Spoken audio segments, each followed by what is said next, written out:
कोमनीदादीन दाखवून दिलं that we have unity. How what गांवकार्स want it will happen. आता एक I promise केल्या आणि केली.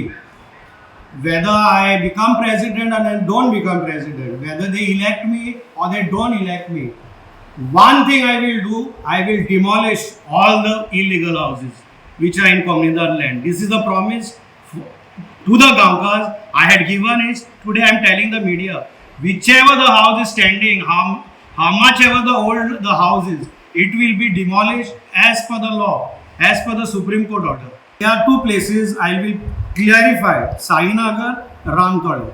Both the houses, both the places, both the properties of Comunidade without any NOC. कोणेच NOC दिवंक ना तांकां, कांयच बरोवन ना.